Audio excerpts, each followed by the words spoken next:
Hey guys, how you doing? I am Jay Fitzloff, producer at Darksiders 2, and this is your community Q&A session.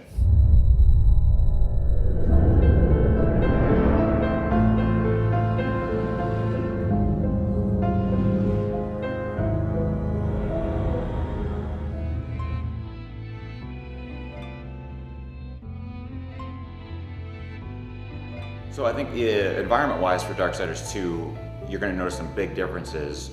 We've created a lot bigger game, so the environments are on a much grander scale.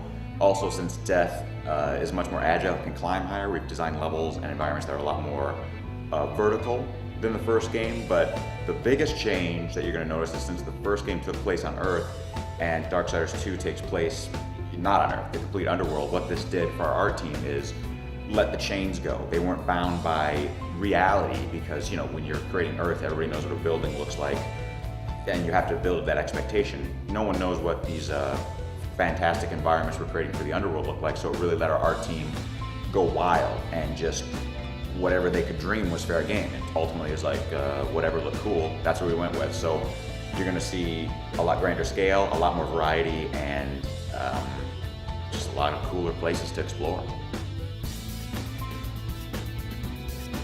You're going to learn more about the Horsemen's race and the status of Heaven and Hell in Darksiders 2, actually. The race that War and Death are a part of, the Nephilim, that's a big story point in Darksiders 2. I'm trying to keep it kind of vague. I can't tell you too much, but trust me, like, you'll get very deep into the Horsemen's history, their race, what happened, and the state of the union within Heaven and Hell with Darksiders 2. Well, I can't spoil that because I don't want to ruin the story for anybody or ruin any surprises. The only thing I'll say on that is that, you know, Darksiders 1 and Darksiders 2 take place along the same timelines, so you don't have to play the first game to have fun with Darksiders 2, but if you have played the first game, there's certain crossover points where you'll kind of have these aha moments with people or places that are a callback to the first game. We just felt there was a lot of unanswered questions or a lot more to explore with the apocalypse. You kind of got a taste of the politics and what was going on behind the scenes with the first game, but with the second game, we really wanted to blow that out and go deeper with that. So, you know, Death's a lot more talkative character than War, and through conversation trees and the storyline of Darksiders 2, you're going to get a much fuller picture of this universe that the Horsemen work within. So the customization in Darksiders 2 is, I mean, it can't even be compared to Darksiders 1. I think Darksiders 1, the character progression was linear. You know, you and I would play the game, and we'd end up with the same character at the end of the game.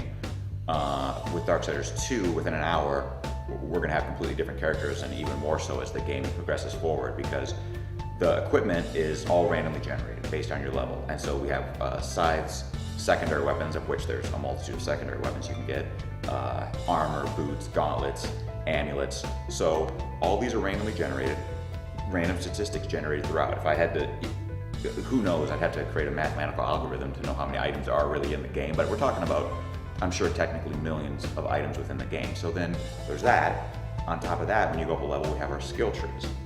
Every level you get a skill point to spend. You can put up to 3 points into a skill, but by design, you can't have all the skills in the game by the time you finish. You know, there's that many skills in the game, so you have to make a choice there. Also, in towns, that's where you buy new moves for your scythes and your secondary weapons, and that's another choice too that people are going to make. So I think it'll be really interesting to see directions that people go, and I think it'll really become a conversation point. You know, just kind of like any game where you can create your own character and go in different directions, asking like, hey, you know, what direction you got? I kind of went heavy weapon, but I kept my spells in the necromancer area and chose armor that would pump up my spell abilities. Oh, that's interesting. I did more light weapons and fast attacks and really focused on teleport slash and his ability. So there's a huge variety in character design for Darksiders 2. It's kind of a variation on that. I mean, technically, War was given Death's Scythe, and we don't want to retrofit that universe. So what actually happens is we figure, you know, Death has an arsenal of sights. I mean, he's Death, why wouldn't he? So you'll see he uses dual sights throughout the game, and that's kind of his main go-to weapon, but there's a loot system now, so there's always new weapons, not just sights, but weapons and armor being dropped. So as a character, you'll always be trading out your sights for different upgraded versions as you play throughout the game. And then, but yes, in his Reaper form, Death does have his single go-to scythe, and Death's Reaper form is akin to War's Wrath form from the first game. I'll answer that in two parts. So what are we offering in terms of replayability? Kind of that question about the customization of Death. Obviously there's reason to go and play again because you're going to be able to find new loot, create a different character, go in a different direction. We do have some challenges and different things to explore for people that finish the game. That's all I can say on that now, unfortunately. To the difficulty of puzzling, I would picture it like this. So if Darksiders 1 and Darksiders 2, we can figure they're kind of built on the same three platforms. We've got combat, traversal platforming, and puzzle solving. If you were to break down between those three what percentage the breakdown is on Darksiders 1, it'd be about the same percentage for Darksiders 2. But here's the key. We've made each of those elements deeper and richer. With combat, it's the loot and the skills, so there's a lot more combat actions within the game. Within traversal and platforming, we have a much more agile character. Levels are built more vertically, so there's a lot bigger traversal areas to explore and bigger overworld areas to explore as well. And then with the puzzle solving, it's a default of the game being bigger, the worlds being bigger, and there being more items to collect and get, which allows us to add more layers to the puzzle solving. So I don't know if I'd say if the puzzle difficulty is going up. I mean, there may be some that are more difficult, some that are less difficult than some of the stuff in Darksiders 1, but overall, the puzzles will be more intricate and interesting for the player. For the Wii U, it's, I mean, right now we're working on it, but basically what we're really focusing on, right, for the Wii U is using its unique control system.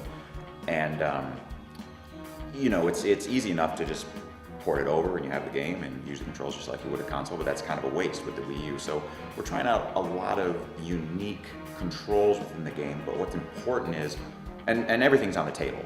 Any ideas is not a dumb idea because there are no Wii U games, so we're kind of, you know, blazing the trail here with what we're going to do, and it's really exciting. But what's important to us is whatever we integrate into the control scheme or however we use the tablet, we want to make sure it feels cool and it feels integral to the game, and it's not just, you know, you just do something because you can. When you do something, you want to make it feel better, as good or better than you would get from a standard controller, and that's where we're at with the Wii U version.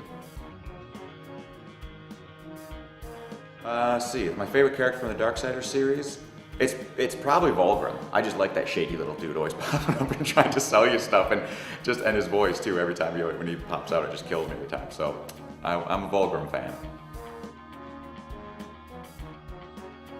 I'm glad you asked me this question about pie because I am a super pie fan. I'm gonna rattle off some of my favorite flavors. A lot of people will tell you pumpkin, and that's fine, but my favorite flavor of all time is sour cream raisin meringue. That sounds horrible, and I had it at a restaurant one time. It's delicious. You come over to my house, I'll make it for you sometime. It's incredible.